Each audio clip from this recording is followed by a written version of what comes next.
Welcome to the Fantasy Football Hub YouTube channel. Today I'm joined by FPL Salah to preview double game week 33. Abdul, it's another big one just on the horizon off the back of double game week 32. We're going to briefly talk about how your team did, you triple captained, and then look ahead to double game week 33 where you have 5 free transfers. So you can do so many different things if you want to. You can get super aggressive or not. Let's see what you're going to do. But first of all, how are you, and how was double game week 32? Yeah, I'm good, Jack. Thanks. I was speaking to you off air there. I mean, it was a decent game week, considering I got like a decent green arrow. Triple captain got 11 points, but I mean, we were just talking about this when the team scored 9 goals over 2 games, and the centre forward, who's got like 20 goals a season before, only scores one. It does feel a bit underwhelming, but at least it wasn't a blank. I was kind of more relieved than anything else after. But yeah, Jacob Murphy, the hero. I'm glad I had him. And yeah, it was a decent game week. Now is game week 33 is the bench boost, and I need a big one because I really need to get to that top 100k. Big week. I mean, I just bench boosted last week and it went pretty well for me, I'm going to say. So, I don't know. I think bench boost is a better chip than the triple captain, isn't it? Like you can expect to get more points It's more in general. powerful, yeah, Yeah, definitely, yeah. definitely. So I'm slightly worried now because I've already used my triple captain earlier in the season, and I'm going to go into this game week without a chip. But it did do well for me. I think I got 27 points from my, or 26 Wow. points from my bench Who did boost, you have? and it was a genuine bench boost. I had Kepa in goal, Oh, wow. which was, Wow. I was happy with that because I picked him just for this week. Obviously, Yeah. the off chance that they might get a double later on, but hmm I had Raya starting and Kepa Bench, yeah, benched, yeah, which I absolutely. think everyone would do. Of course. I had Marmoush on my bench, Yeah. which, given my team, I didn't have Munoz, so I had the triple Palace attack. Mm. So that was a genuine benching. Then I had Ruben Diaz, who didn't do anything, and then I had Konza as well. So That's what, like I was just gonna say that the generally the bench boost this week didn't do well. If you look at it overall, but yours I think is an anomaly. Like you've done really well in that bench boost. well, Uh, we talk about variance. That was yeah, skill. That was pure yeah, skill. 100%, You know. 100%. But Because yeah. like Arsenal conceded, Forest conceded. Like I said, Evan Nielsen, who did a lot of benches as well, blanked, and obviously Brighton as well, who a lot went for Brighton defence. Duncan is Stupian got 0 points. So yeah, you've done really well with that one.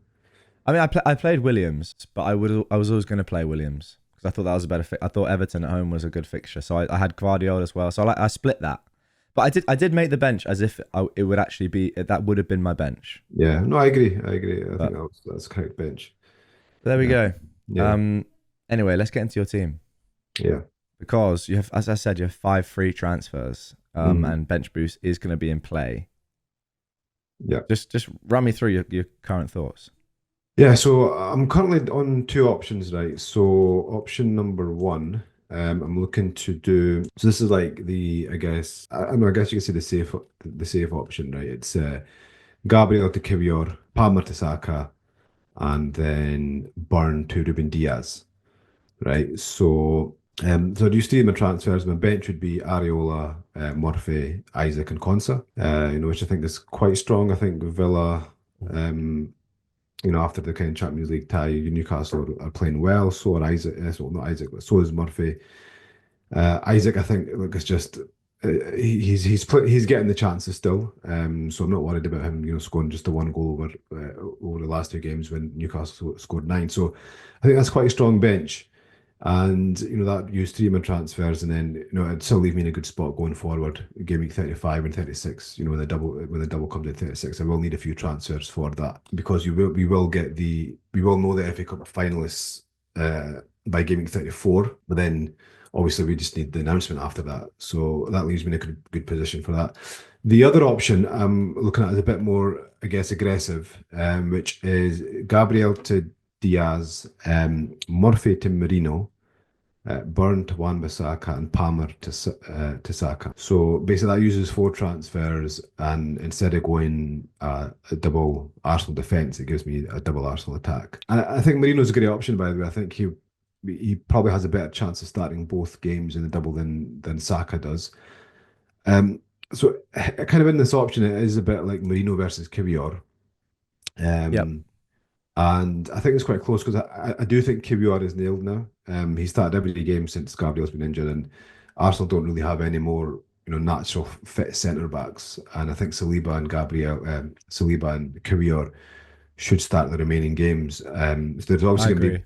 yeah, and you probably expect rotation around Bournemouth game for Arsenal because that's when the semi-final two legs are, kind of sandwiched in between that. So even if there is rotation, I do think Kiwior and Saliba start, and I think obviously Raya starts as well. Whereas in that game, Marino has probably a chance of getting benched in that game. So I'm kind of those are the things I'm kind of weighing up just now because I do need to look ahead. If I'm going for three Arsenal players, I do need to look out for the rotation in the team. But I do think at the moment they're both quite close, those options. Interesting. Okay. I had a look at Marina myself. I wasn't quite sure, but I don't know. I'm probably not as sort of positive on his minutes as you are. I think there's a decent chance he might not. He played the full game, didn't he? Yeah, Pretty sure he played the he full game. yeah he did. I think he got both assists for the goals as well. But I mean, the thing is, I mean, like the same as Saka as well, right? How many times are you going to keep benching them? Like, I think players do need minutes and rhythm, especially Saka. And it's come back from injury. He's been benched in the last three games in the league. I think they could start the next two games because I mean, obviously didn't go to extra time, and then the next semi final is after game after game week 34. The midweek after game week 34 and before game week 35. So I think that's where the next kind of big rotation will be. But yeah, there is a chance, they do get rested in one game over the two games. But like we've seen with Rodgers last week, we all expected him to be benched against Southampton. Yeah. But not only did he play, but I think he played 85 minutes in that Yeah. game as well against He Southampton. did. So I mean, like if you don't go for Saka, for example, on that basis where he didn't start and he ends up starting two games, that's going to be you're going to be in real trouble. I agree. I feel like with Saka now, I mean, I transferred him in yesterday for Palmer already. I just thought, given that he had that early sub as well, Yeah, didn't come off injured, um, looked good again. Like I think he is almost back to his sharpest. I mean, he's there or thereabouts. He's not going to play 180 minutes across these two games. I think no, everyone knows definitely. that. But even if he starts one and is benched in the other one and comes on for half an hour, I think that's fine. I have his minutes at probably around 120, roughly. Yeah, yeah, and as you said, like even him being benched for one game and coming off the bench in the other. Sorry, being starting one game and coming off the bench in the other.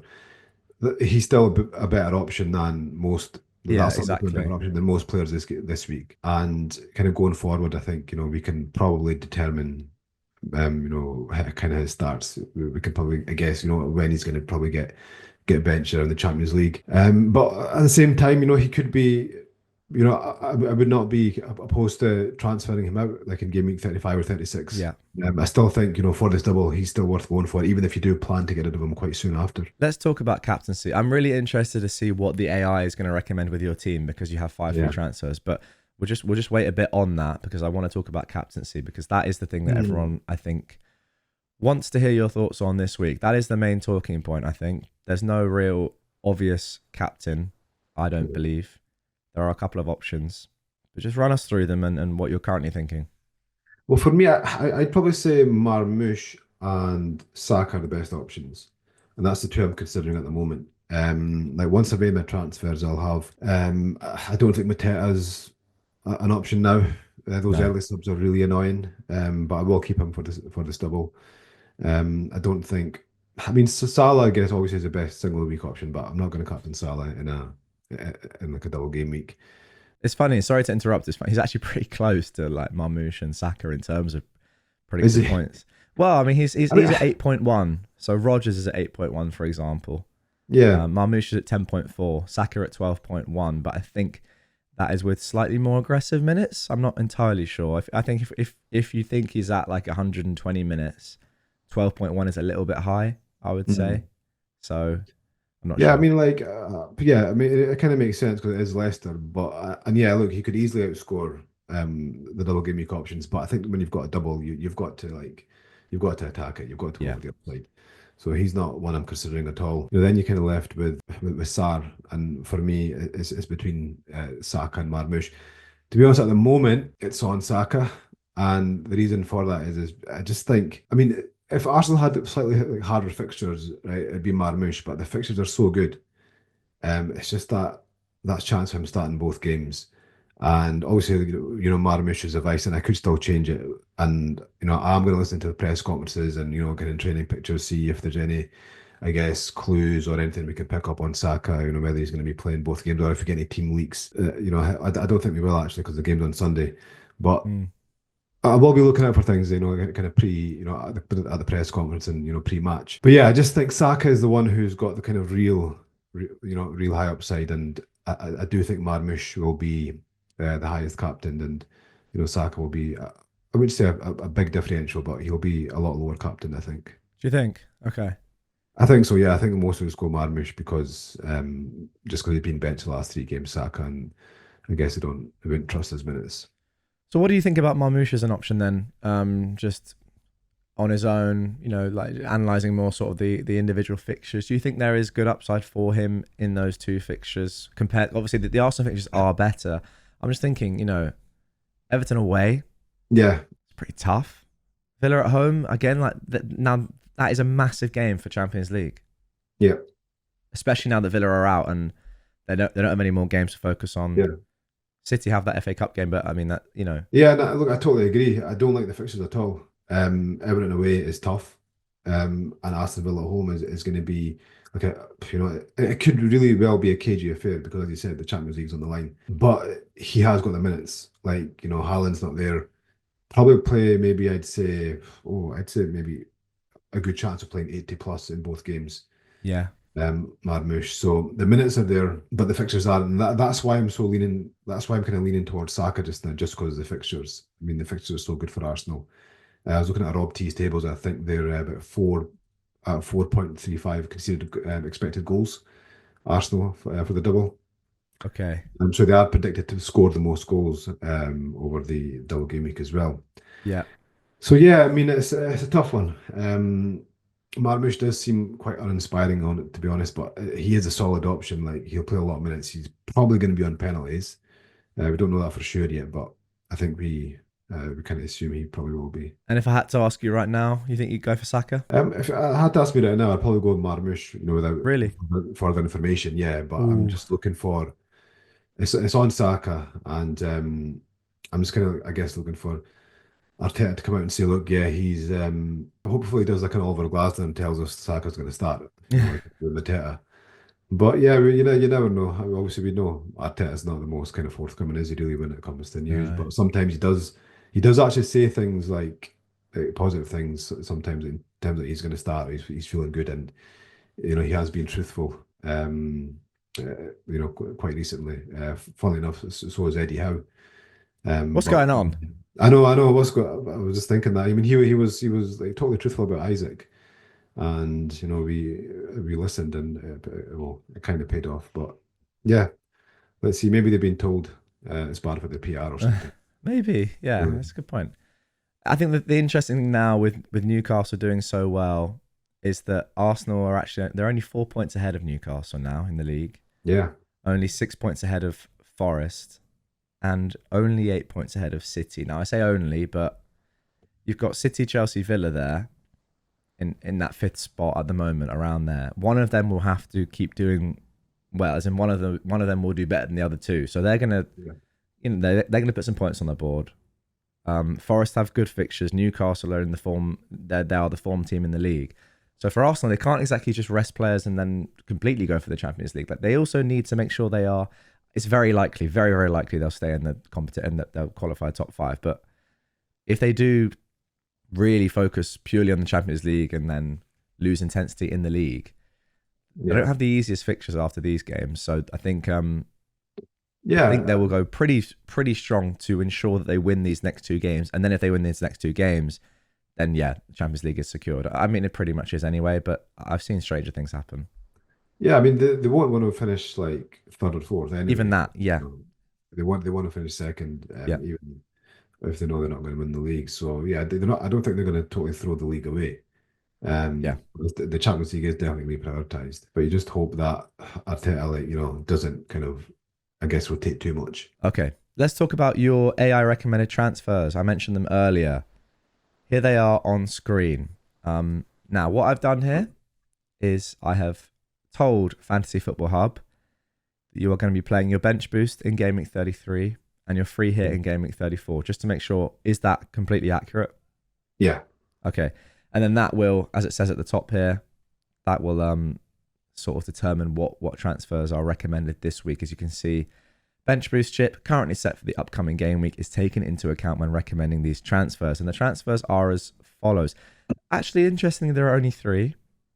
Palmer to Saka, I think, is the obvious one. I think that most people should be looking to make that transfer with Saka coming off early in the Champions League. Gabriel to Ruben Diaz. You mentioned that one as well. And then Burn to Kivior. Okay. So pretty standard transfers. Yeah, I mean, it's quite similar to what I was Very similar to what you said. Yeah. Yeah. What was the difference between your original set of transfers? You had three transfers originally. I'm sure they were Palmer to Saka, Gabriel to Ruben Diaz. What was the last one? Murphy. Oh, sorry, no, you're right. That is bang on. So the first option was, so Palmer to Saka, Burn to Diaz, and Gabriel to Kivior. Oh, so it was exactly these moves. So yeah, exactly the same. Yeah, I didn't realize that. So Wow. which is impressive. Yeah. Well, there we go. So in terms of expected points, like as it says here, granular data, that in theory is the most optimal set of moves. Yeah, and the reason why like that was my kind of first preferred option as well is because it leaves me with, because I'm free hitting in 34, I don't gain a transfer, so I'll be going with 3 transfers into game week 35. Yeah. And then if I save, 4 for 36, and that leaves me in a very good position if the doubles fall in 36. Yeah. There we go. I personally think all those moves are very, very strong. I think I'll be doing exactly these moves as well. I think one interesting thing is, and we'll talk about players in just a second in more isolated detail, but someone like, people now that have their Newcastle players that are thinking, let's get rid of one or maybe two for the bench boost. Do you sell a defender for another defender like a Kivior or a Saliba or someone, or do you sell a Murphy for someone like a Rodgers or like a Rashford if you have, or maybe even a Marino? That, as you mentioned, that's sort of probably more upside in one of those midfielders, but then you are losing Murphy. But then would you ever play him again? And do the Arsenal and City defensive fixtures just look pretty good? Yeah, it's a tough one because I've got Rodgers. I mean, in my position, I've got Rodgers already there, and I can't afford Murphy to Rashford. If I could afford that, that would be really, really tempting. Yeah.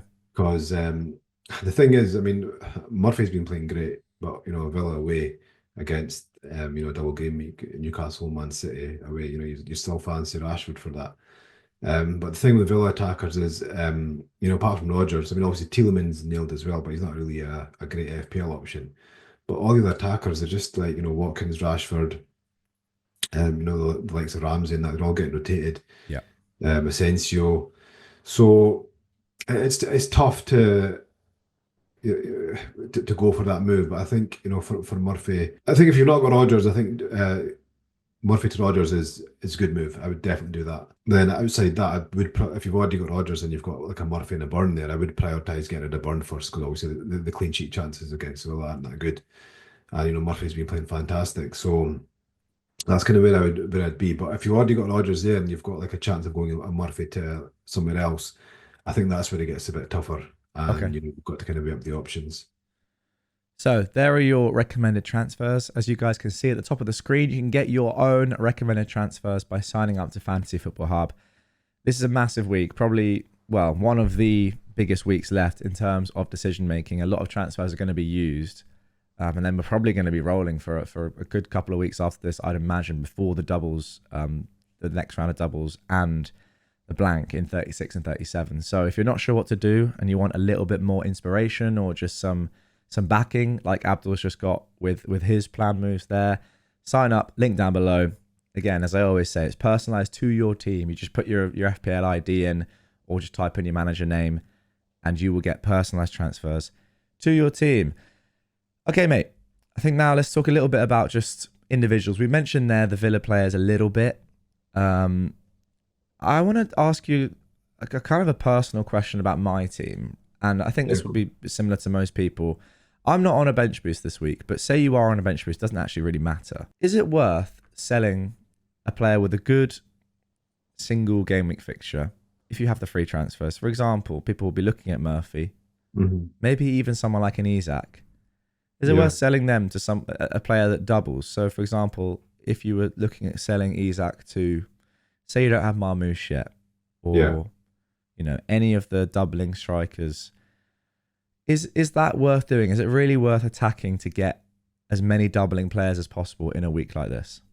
I mean, again, I'm going back to the team and chip dependent, right? So obviously, if you've not got Marmoush, I think he would be the priority. But then, if you're free hitting in 34, it's an easy move. If you're not free hitting in 34, then it's a lot tougher because Newcastle got Ipswich at home, and obviously City Yeah. blank, right? So something you've got to kind of weigh up as well, whether you're using the free hitting 34 or not. Let's just say you are free hitting in 34, then I think the only striker that I would sell Isaac for would be Marmoush. I mean, I think my plan was a few weeks ago to go Isaac to Watkins this week, but obviously with the information we have now, Watkins is not nailed. I don't think that move's worth it. I mean, who else you sell for? I don't see any other kind of forward that you can sell Isaac for. I think you just keep Isaac now. If you're on the free at 34, you already got Marmoush there, and you probably already got like a Mateta or a Pedro or a Evan Nielsen. I think you just keep him. Yeah, I agree. I agree on that. He's actually predicted to score the third highest points this week of all the forwards, and that includes Watkins, just because His minutes, yeah. his minutes. And I actually think he has. It's not like an injury thing or rotation. I think he just isn't in the first team at the moment. I think Rashford is. Seems that way, yeah, surprisingly. So let's talk about Rashford and then midfielders in general. I know we've already mentioned them, but best double game week midfielders to target. You've got Sarr, Rodgers in there already. Saka's probably going to be coming in, you said, for Palmer Yeah. and Salah. That's very strong. But outside of that, who would you potentially be looking at? To be honest, not many. I mean, as I said, I have thought about getting Marino in, so that he'd be one. Yep. Again, I think like the Savio who were options like a few weeks ago. I don't think they're options anymore. I think if you've got a Savio there, then you probably just keep him and hope he starts one at least and gets kind of minutes off the bench, or you might get a surprise with two starts. But yeah, outside like the Crystal Palace, Eze, Sarr, they're still good options. Villa, as we just mentioned, is a bit of a minefield, and Saka, I think, is the obvious one, and then you've got Marino there. I think that's it. It's like it's quite. I mean, if you're on a free hit this week, just say for example, I think the team just really kind of picks itself. It's quite an obvious team in terms of like you've not got really much choice in who to go for really, because if you're obviously going to maximise the double game week players, and you're not going to go for like the Trossard and Martinelli on a free hit, when they're unlikely to start both games. What about De Bruyne? Last season at City, Yeah, we know what he can do in doubles. I totally forgot about De Bruyne. Yeah, he is an option. Not for me because for me it either have to be Saka or KDB. But Yeah. if you're thinking about getting KDB in, it's similar to Saka just now for the double, right? Probably won't start both games, but he could still do well. And the thing is, especially again if you're free hitting in game week 34, and if you look at City's fixtures, we've got Wolves, Southampton, Bournemouth, and Fulham. They've got a really good end to the season. Obviously, he's probably going to get rotated again, for when it comes to the semi-final and final if they get there. But the games are like a week after each other now, so I think he'll be fine for Wolves, which is a great fixture, and probably possibly Southampton as well. So again, I think you can kind of, if you do bring him in, you can probably predict his starts kind of based on the other cup competitions. So I do think KDB is an option, but for me, it would probably be as well as Saka, not instead of Saka. Okay. And I understand most people probably won't be in that position. I think though, if you are on free hit, going with De Bruyne, Saka, and then whatever you want after that, that could be fun. I'd be very tempted if I was on free hit I definitely would. If I was on a free hit, I would probably, because I would get triple City, and I think Yeah.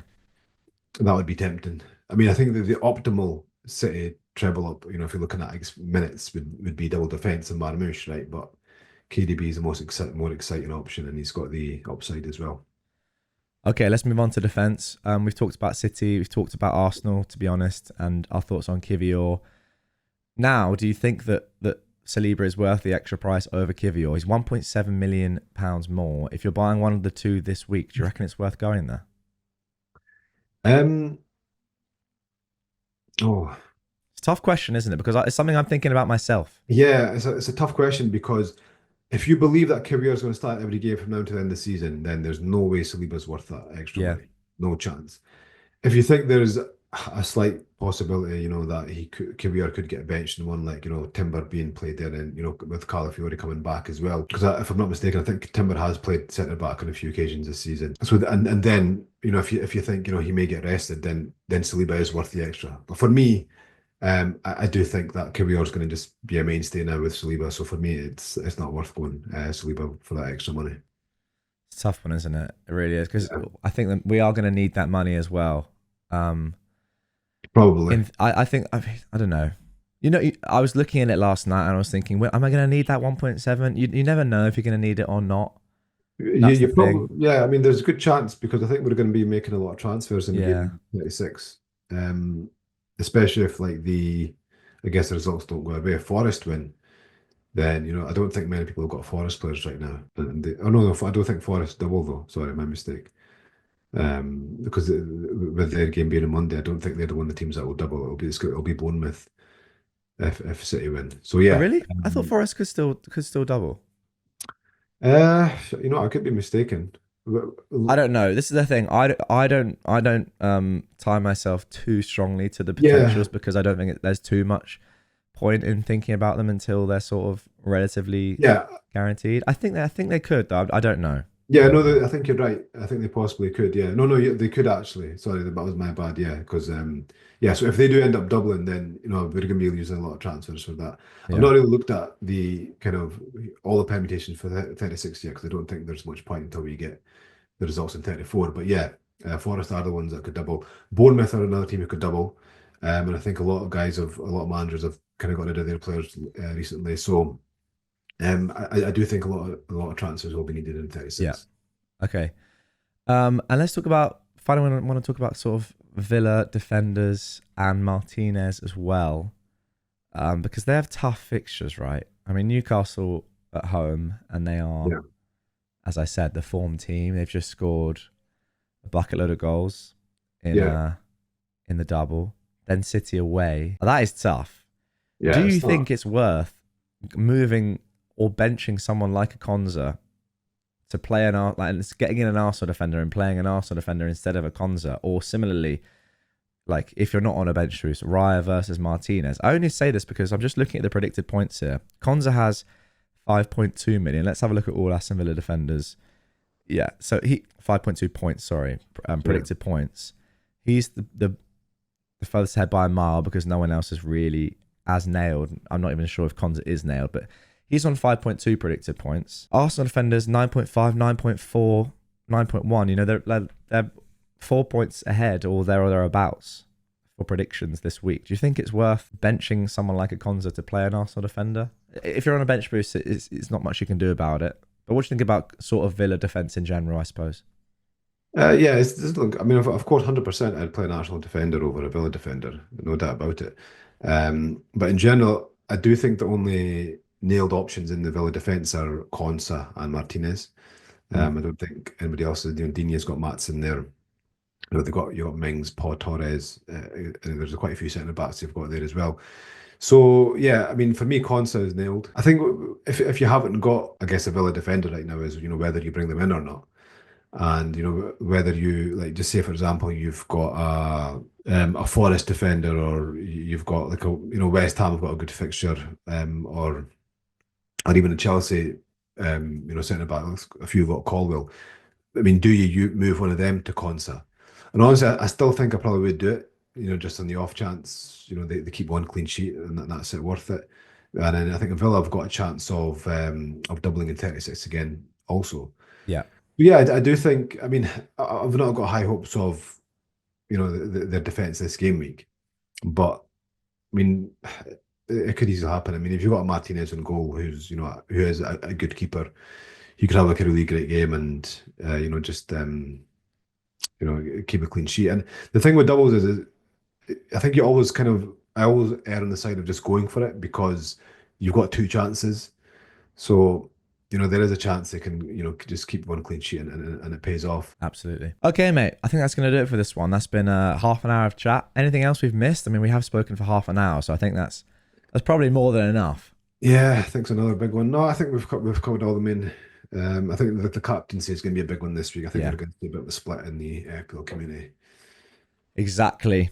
There we go. That's going to do it for this one, guys. Hope you enjoyed it. Let us know in the comments down below. What chip are you using this week? I'm going to be very jealous. I'm going to be trying to cling on to my rank this week because I am not using a chip. So I would take a grey arrow right now. I don't think it's very likely, but yeah, we'll see what happens. Thank you for watching as always, and we will catch you on the next one.